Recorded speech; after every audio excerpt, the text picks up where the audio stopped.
Welcome to the #InvestThis podcast, where the secrets for real estate investing are revealed. Now, here's your host, Scott Bauer.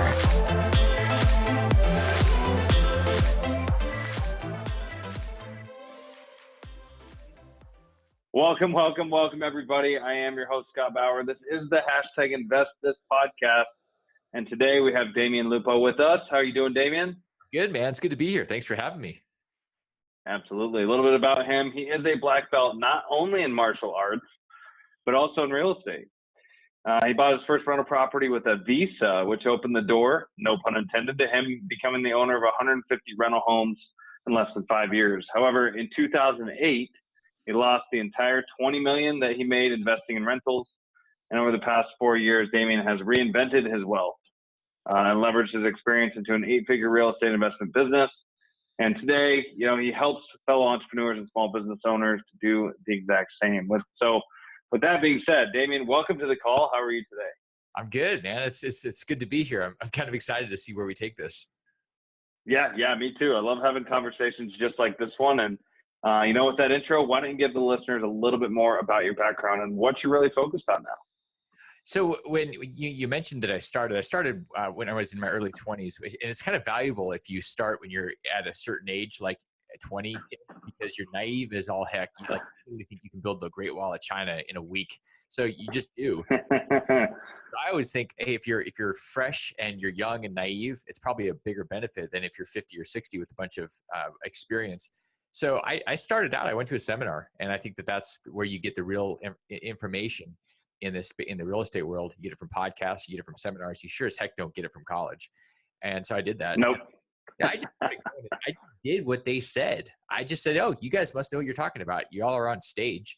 And so I just followed what they did and decided to buy that first house with my visa. And then I kept doing what they said to do. And it was funny because I got results because I've taken action. And that was the big differentiator between all the other people that showed up at the seminars month after month and me. Just showing up for the education. They weren't actually implementing anything.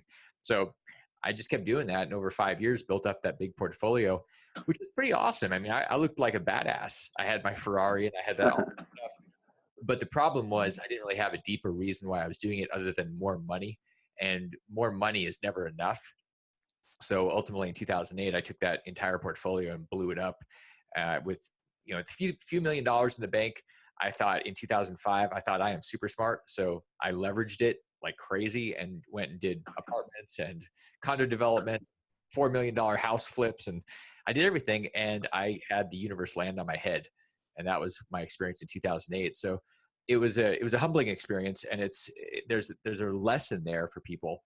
And that is when you first start out, understand why you're doing it, what your vision is, and make sure the money is a side effect of something that's bigger. And ultimately the money will follow that thing if it matters enough.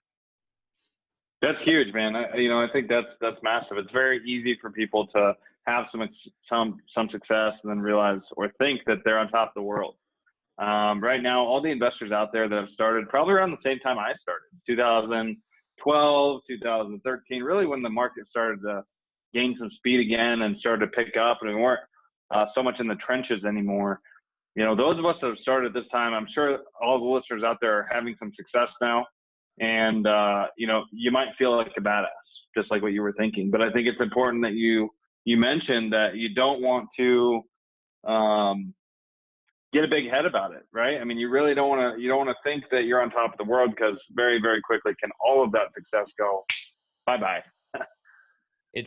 Right now we're dealing with a lot of that. I meet a lot of people that are they're making some money. They've got an apartment that has been sold. They have a profit. They think everything is good. And there's a cycle. There's always a cycle. It's the nature of economics. And one of the greatest pieces of advice I got from a mentor of mine that was much grayer. Like right now, I don't have any hair, so it doesn't matter gray or otherwise. I'm just bald. So that's how much has had an impact on me. But he said us something, and he had lost $100 million. He said, things are going well. My suggestion is take a little bit off the table so that when things cycle and you're wrong, because you will be wrong eventually, you're not totally wiped out. And I don't think a lot of people are really taking that to heart. They go, why would I take anything off the table? I'm making so much money. like their little greedy butts can't stop. And I laugh about that. I was like, okay, well, that's part of the experience. So you're going to have the experience and learn by doing it, or you're going to take the advice of somebody that's actually been through it.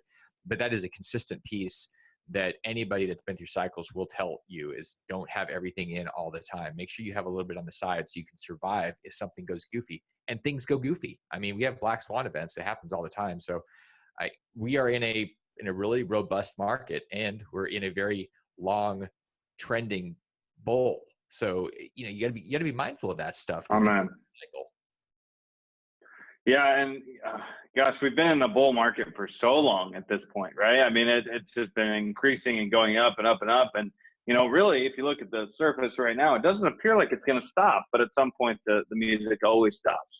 So that's a good time to kind of pivot, and let's talk about where you think the cycle's at now. I mean, what do you think based on your experience? How much longer do we have to go? Let's talk about the cycle for a minute. Well, I mean, my opinion is in alignment with Doug Duncan, who's the chief economist of Fannie Mae. I spent some time with him about early 2018. And this is the guy that if there's somebody that has all the data, it's him. Like Fannie Mae is the 800-pound gorilla in housing, and he is the chief economist. This guy has all the data. And he said, we will be in a recession by the second half of 2019. And everything that I see in my experience of going through these things, it looks like it, it smells like it. I see the rates going up. I see all these indicators. I see the corporate share buyback that leads to a robust stock market stopping, because the companies that had this big amount of cash coming back where they could buy their shares, that's the wealth effect. Stock market goes up, everybody feels like, hey, we're wealthier, and they go spend more. It keeps the economy going. That's going to end by the end of 2018, early 2019. So what you see, what's my thought, my opinion is that we're going to definitely be in a recession. So the question is, what do you do with that? You make sure that your deals, your stuff can survive. And if you're speculating, you're not going to be done and out well before that, you're in deep crap. And if you're doing cash flow stuff, just make sure that you can survive a recession, and it'll continue to be profitable, so you don't have to liquidate in a fire sale. That's really all it is, because things cycle, but smart investors can go right through the cycle, no problem.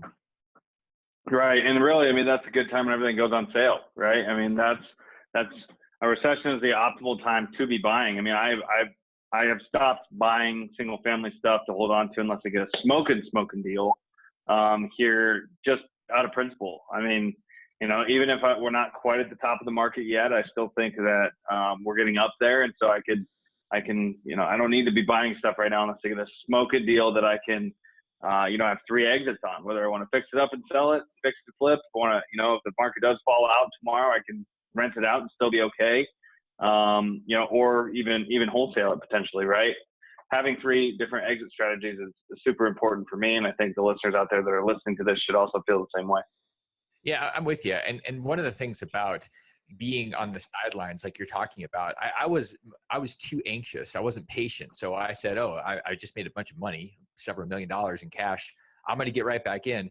And that impatience cost me the ability to get in after the market collapsed, to where I could go do things in 2009 and 2010. I was too beat up. And if that's one of the problems with continuing to be in it as a speculator, because when things shake, you're so messed up, you're so bloody, you can't even think straight about doing a deal when the deals are the best. So being patient right now is probably going to be very profitable. No, that's an important piece. And I want to make sure all the listeners out there really pay attention to that statement, patience. Patience is one of those things in today's world, with social media acting as fast as it is and the news bombarding us with information. A lot of it's false, but you feel like you have to keep up with the Jones, right? Or the Joneses, however that saying goes. And I mean, it's easy, if you have good credit, you can get a bank loan, you can go out and you can probably find capital fairly easily in this market. I know we've been able to, but that doesn't mean you should go spend it all. Matter of fact, we just got out of a 18-unit apartment complex. We decided that it wasn't the smartest move, because I didn't want to take my investors' money and put it at risk. I felt like there was too much risk involved, and that's coming down to the patience. We probably jumped into that deal too soon, and it didn't pan out like we thought it would, and so we got out of it. And I think it was a smart move. I think that is smart. It's also incredibly mature, because right now there is so much money, and people that have money shouldn't be so anxious to get their money into a deal just to have their money at work. I hear a lot when I'm working with people's retirement deals, which is what I specialize in, and using their IRA and their 401k money to invest in real estate. There's this anxiety that their money's not working. They go, well, the stock market's doing well and I need to have my money working. And I said, there's nothing wrong with your money still being here in a year and not having been in a deal that where you lost 20 or 30 or 50% of it. Because I guarantee you, in market cycle, you're gonna see a lot of people losing that type of money because they were too anxious, Yep. willing to sit there and have dry powder for the deals that are coming. So there is an incredible return on your capital when you don't lose it. It's Warren Buffett's first and second rule: don't lose money. Like there's Yep. something about that. Be smart with your money, and being anxious because it's only making 0.1% in the bank. Yeah, it's not losing 25 or 30%. I remember I had houses that lost 75% here in Phoenix where we are. I mean, they lost 3/4 of their value between 2008 and 2010.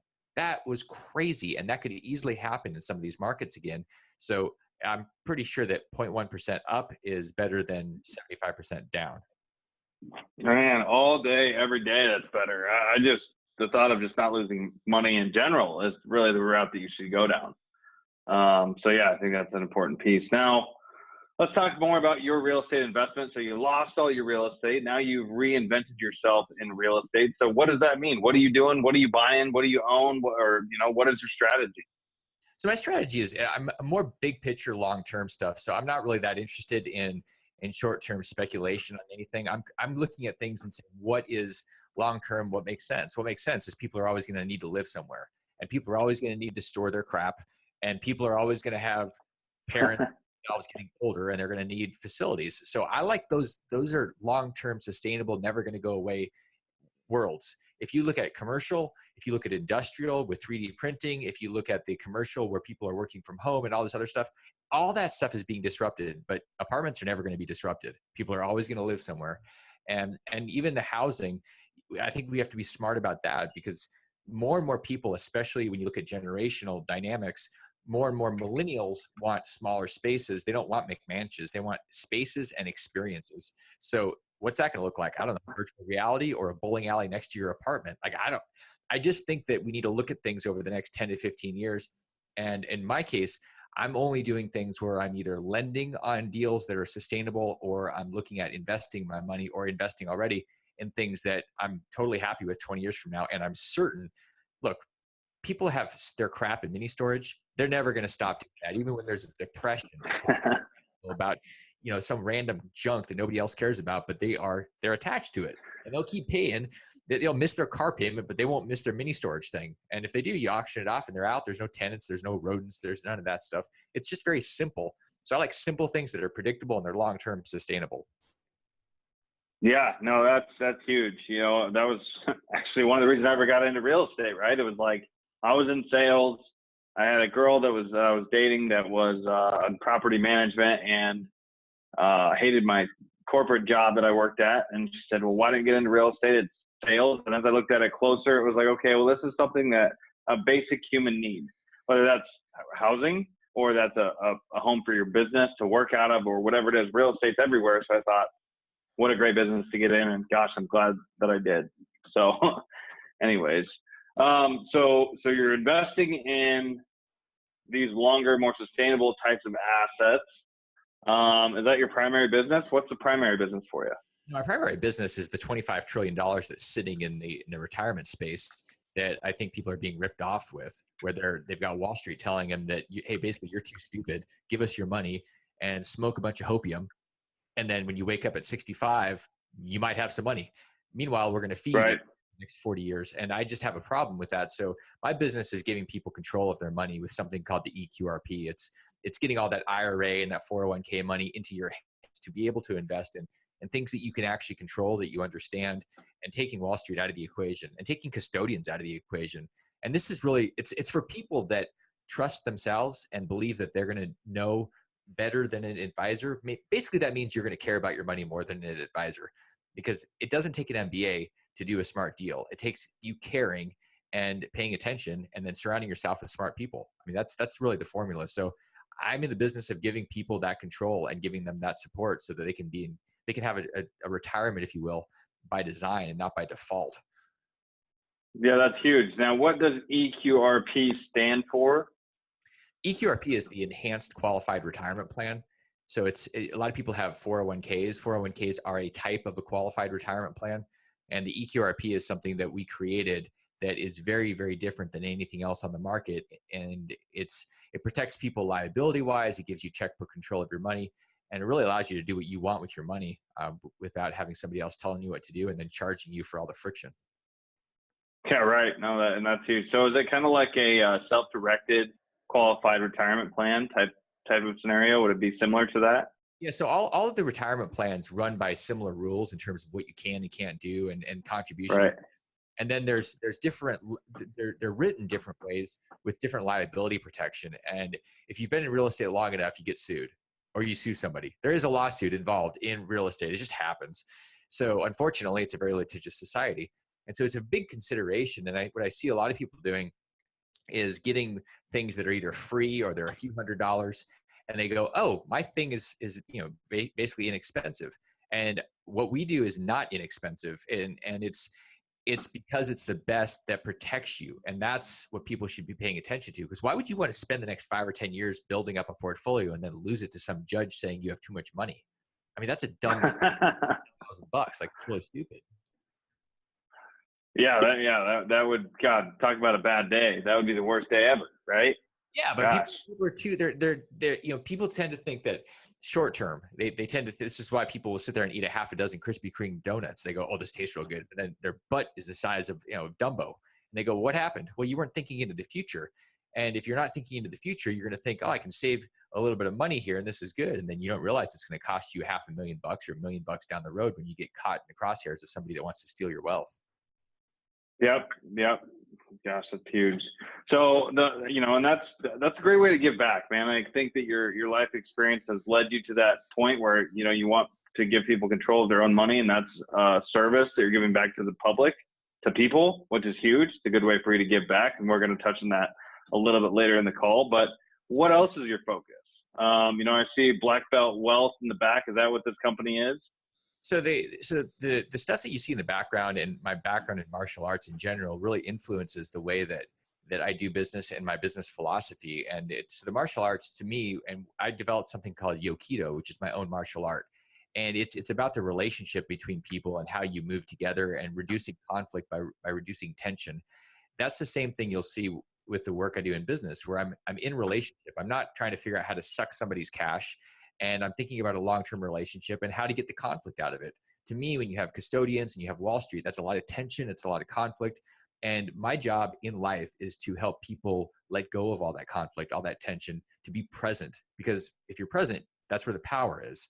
And so I'm giving people power by helping them become present. They all work together. It's all one and the same. They have different forms, whether you're in a dojo throwing each other around and having a good time or investing in real estate. It's really all the same. It's the same stuff.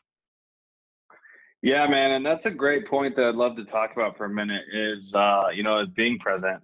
For the last couple of years, 2.5 years or so, I've really incorporated meditation into my life. And I feel like most people should, just for the fact that it teaches you how to be present and be one with what's going on right now and not be so concerned with what happened yesterday or what's going to happen tomorrow. And ultimately, when you do that, like you said, the clarity in the present moment is very clear. And you can focus on what you need to focus on now.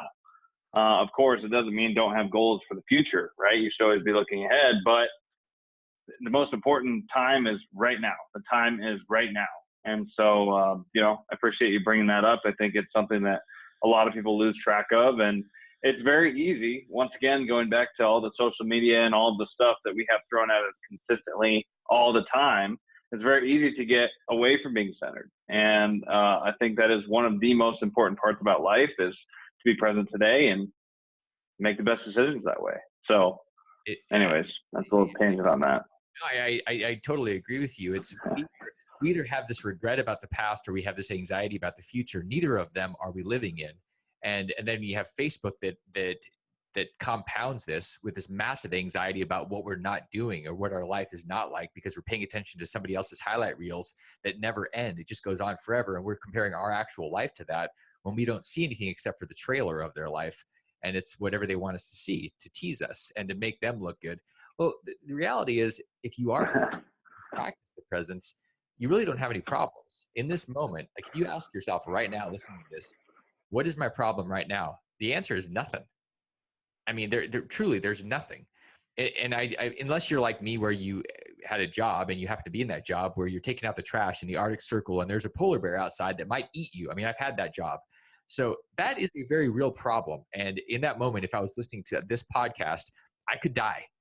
Big problem. Got to make sure the polar bear doesn't. You have a polar bear coming after you right now, or you're not in the Sahara or whatever. If you don't have that event going on, you don't have any problems. It's really only if you're focusing on the past or the future. So being present changes everything, and it creates a sense of stillness and peace in your life that allows you to move forward without the tension and conflict. So it really can change your life. Yeah. And once again, I appreciate you bringing that up. I think it's a really important piece that a lot of, we don't talk about it all that often in this podcast, but I think it's a very important piece. So that I want to shift the focus back to when you lost all of the money in '08. A lot of people that are listening to this, a lot of people out there in general, had the same situation happen. And I would say, would you say that's one of the biggest obstacles you've had to jump over in the space so far? Which part of it?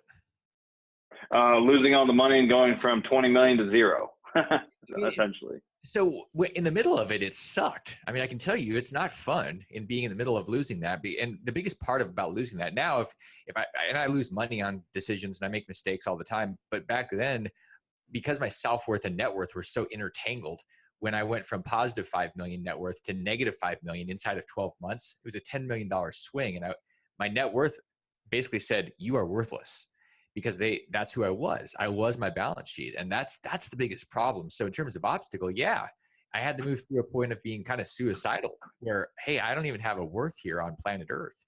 That is a very big problem.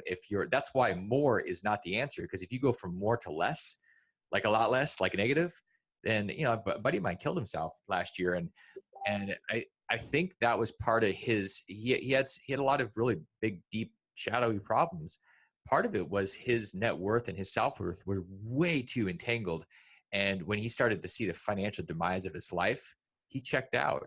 It's very dangerous when you're tangling those two together. So now I shifted away from the self-worth and net worth. My self-worth is based on the contribution and impact I have on people. And my balance sheet and my net worth now reflect the contribution. And it changes. Sometimes it goes up, sometimes it goes back a little bit. Depends on what I'm doing. And it doesn't change my how I'm showing up, though. And that's the big shift. And that's what I'm hopeful for people to understand. You got to find a way to connect your self-worth to your contribution or something beyond your net worth, or you're doomed to have an event that may cost you everything. Yeah. And gosh, to talk about great points to talk about, that's another one. I mean, so many people get caught up in the day-to-day, look at me, I have all this, I have all that, I've earned this much, I've earned that much, whatever it is, they get lost in that entanglement with your self-worth to what your net worth is. And the reality is that none of it matters, right? I mean, you find the wealthiest people in the world, if all they have is money, they're not happy, right? Money doesn't change anything, doesn't make you happy. It might be a tool that you could use to do, fun things here and there, but ultimately, it's the impact, like you said, impact, contribution, and relationships that you have with people and on the world. So I think that's a really important point to bring up. A little bit of a sidetrack on that, but yeah, I mean, I think that's really, really good. And those of you out there listening that are trying to grow and to do more, I mean, I fell a victim to this. I think most people do fall victim to this at some point in their career where you're really worried about the money. And the reality is when you start chasing down money runs from you. Yeah, right? You repel it. You're a north magnet, not a north magnet. The truth is money shows up as a 90-degree effect of you being on purpose and being in alignment with something that creates value, because money is a reflection of value creation. And some people will say, well, how does the hedge fund manager make $1 billion a year? Yeah, it's maybe not so sustainable. You can go rob it. I don't know that you created any value, but you're also going to go to a timeout box called maximum security prison. So if you want something sustainable, there's got to be a focus on the purpose. And that's more of a spiritual question. It's more of, why are you here? If you're just thinking about the security, which is one of those basic human needs, the security and the significance, you're screwed. You literally can't focus on that and think that you're going to be happy, because you'll never be happy, because you're never going to be secure enough. I mean, if you want maximum security, there's a reason why they call prison maximum security. That if that's what you're looking for and that's what your focus is, check yourself into prison, do something, whatever. And that's where you're going to find it. You're never going to find it in a job. Yep. 10-4 to that, man. That's exactly true. Now, so you're impacting people with the IRA taking control of their life savings, most likely, in a way that was not even really present in 2008 and 9 when the market fell out. What else are you doing? Are you doing anything else? Is that your primary business? Obviously, we got connected through real estate. IRAs aren't necessarily just real estate. And I know you had mentioned that you're investing in some of the longer term, holds and things like that. But is there a day-to-day operation that you focus on too? Yeah, I mean, really, what I do is I'm talking to my clients every day. There's something that's valuable about being narrowly focused. You can go deep. So it's really hard, I think, for a lot of us to even appreciate this anymore when we have these scattered. We're like a bunch of drunk squirrels chasing shiny acorns all the time. You look at social media, like you can't help it. So one of the best things you can do is cut out everything in your life except for that one thing. And if you don't know what that means, go read Gary Keller's book, The One Thing. Like, it literally will change your life. You'll go, oh, I need to say no, no, no, no. That's what Warren Buffett said. He said, the difference between successful and ultra successful people is that ultra successful people say no to almost everything. That's the point. I don't have 15 different things. I've had 43 different businesses. I have one business I focus on, and I spend about 8 to 10 hours a day on it. I love doing what I do. I get up at 3 o'clock in the morning sometimes, and I'm reading IRS code. That sounds crazy to you, probably. Everybody that's listening is like, this guy's nuts. He's banana balls. Yeah, guy's nuts. But it's what makes me happy, because I take those things and I serve people and I give them new ideas, and it's my thing. When you find your thing, go crazy with it, because you'll actually have an impact and everything else will take care of itself. Definitely, man. And you know what? Those are some great points to bring up. Staying focused. We just had a reinvention kind of my business and getting more focused. Instead of chasing everything, then you need to be focused on one thing. And once you do that, you can really make magic happen. Now, I think a lot of people out there, when they're first starting in real estate, there are so many shining objects, and there are so many different ways that you can make money that it's very easy to start something, see some success, and then all of a sudden say squirrel, and you see something else that you can make some success at, right? And it's very hard. And until I originally got focused, I wasn't able to build my business. But as soon as I got focused, I built it up. Now we're doing pretty well. But I got sidetracked just 2 months ago. We got sidetracked, started buying some apartment buildings, and that got me sidetracked. And all of a sudden I lost track of what I was working on. So I'm now back to being centered and focused and exactly what we're doing. And, and that's that. So I appreciate you sharing that. Yeah. One thing to add on to that too, it's sometimes people will say, I'm pretty focused, and I'll say, that's good. And they say, but how do I be more focused? I think it's easier to ask a different question in the opposite way and ask, how do you be less distracted? Because you can focus, but you can focus on 50 things at once. And that really means you're going to multitask, which means you're going to be bouncing around all the time. So if you want to be more focused, be less distracted, start cutting things out, delete your Facebook app on your phone. Like, those are the things that you can do something about. And naturally, if you only have one thing to focus on, you're going to be really focused, but you got to get all that other crap out of your life so that it's not jumping out at you every time you turn left or right. Yeah. Gosh, that's true. Yeah. It's not just about being focused, but being less distracted. I think that's a big point. Appreciate you sharing that. And Damion, I got to be honest with you, man, you've shared a lot of very fantastic points that the listeners, I think, are just eating all this stuff up. Just kind of taking us through your cycle of making a lot of money when everybody else was on 5, 6, 7, to losing it all, having to start over, reinventing kind of yourself and your business, and now actually taking an impact approach and finding out how you can impact more people by allowing them to, keep more of the money that they've, worked so hard to save. Gosh, talking about obstacles and how to overcome those, talking about having a why and being focused. All these things are massive things that we've talked about, and I appreciate you doing that. So, with that being said, I think this is a good time to go into our lightning round. Are you ready for the lightning round? Let's do it. All right. What is your hashtag invest this tip to keep our listeners moving forward? If you could say one. Fail faster towards freedom. The only way that you're going to grow is by failing faster, and it's not going to eat you. So do it faster. There you go. That's huge. Do you have a favorite book you've ever read that's had a massive impact on your life? Other than the one that everybody in the world has read called Rich Dad, Poor Dad, the other one that I would say is Mastery by George Leonard. And it's really about the process of your life. It takes away the focus on success to where you move more into fulfillment and this gradual growth that happens over your entire lifetime. Yeah, that's huge. I have not read that book, but I'm going to order it. That sounds great. Those types of books, personal development type of books, really, I think, set you apart from the general business books that you read, that we all read, right? You can read 500, 100 books on business, but if you don't have yourself right, none of that stuff really matters. Personal development is the most important part. So thanks for sharing that. Of course, I'm sure you've had mentors, coaches, people like that have impacted your life. Who's giving you the best advice, and what has that impact been? I think the best advice is the advice I gave myself that I didn't listen to 20 years ago. And that was when I think I have all the best advice in my head. And it was really, the advice was always have the bald, gray-haired, experienced wisdom kind of full person around you. And when you make a lot of money, you tend to think that you know everything. It's always great to have a mentor around. So the person, and there's been many people that have given me this advice. When I stopped listening to it, I saw $20 million go away. So always have somebody that will give you honest feedback around you that you're paying, because you will pay attention to what you pay for. And that is golden advice right there. That is massive, man. Thank you for that. You will pay attention to what you pay for. That's huge. That's huge. How do you like to give back? I mean, we've already talked about how you're giving back in a massive way, helping people control their life savings and retirement. What else? Do you do anything else? Everything I do is candid, meaning if you ask me my opinion on something, I give it to you raw, and I step on a lot of damn toes by doing that. I will tell you exactly what I think about whatever product it is. And one of the best things in my world is that I'm selling a vehicle, and you get to choose what you do with it.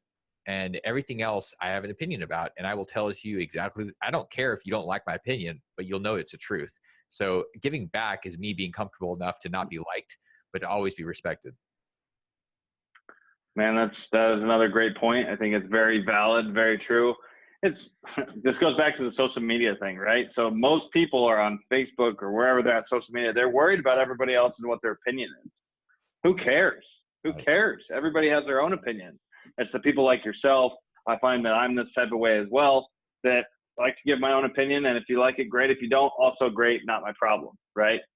Exactly. So anyways, where can they find you, Damion? If they want to find out more about how they can get involved with you and your company, if they want to go grab a cup of coffee with you, if they want to do anything with you at all, how can they find you? How can the listeners find you? Yeah, there's a lot of different places. I always find that it's more interesting if people come and find me on LinkedIn and they actually send me a personal message. I see a lot of people that reach out and they click connect, but they don't write a note. And I really don't have a whole lot of time or energy or interest in somebody that's not willing to spend 15 seconds saying, hey, I heard you talking to Scott and I like the show and I'd love to connect with you and I'm in town. Can we get a cup of coffee? Or I just wanted to say hi. Do that. You'll be amazed at how many people will actually connect with you. Real people, not bots. Right. No, and that's huge. Matter of fact, that's how we met, Damion. I'm just trying to put all the pieces together on Bigger Pockets. I think either you reached out to me or I reached out to you, and either way we got connected. And that was over a year ago. It's been a while. Yeah. But here we are. Real connection, man. It's where it's at. And that's one of the tips in general, just if I can leave people with something sort of to wrap it up, that nowadays it's very easy to connect superficially, and we're drowning in those superficial connections. What we're missing, we're starving for real, authentic human beings. And so by doing that and taking the initiative, you'll find that you'll have a deeper, more meaningful life, and you'll impact other people in the same way. So I would encourage you to find ways to do that and stop clicking friend requests blindly on all your different social media. That's never going to really, it's like more money, just more, but it doesn't really matter because it's not worth anything. That's huge, man. Another great tip. Well, Damion, hey, I really appreciate you being here today. It's been very enjoyable having this conversation with you. We covered a lot. We covered a lot today, but I think a lot of points that people can take forward and really implement in their life. Kind of the overall theme that I got out of it is maybe it's not all about more. It's about quality. So it's not quantity. It's about quality, right? The more quality you have in your life in all aspects, the better it's going to be, right? That's it. And you start with presence. Get present, get in the moment, and it won't matter about the more. It'll matter about the depth. There you go. Sounds great, man. Well, hey, once again, appreciate you being here, and we'll talk to you real soon. All right. Thanks, man.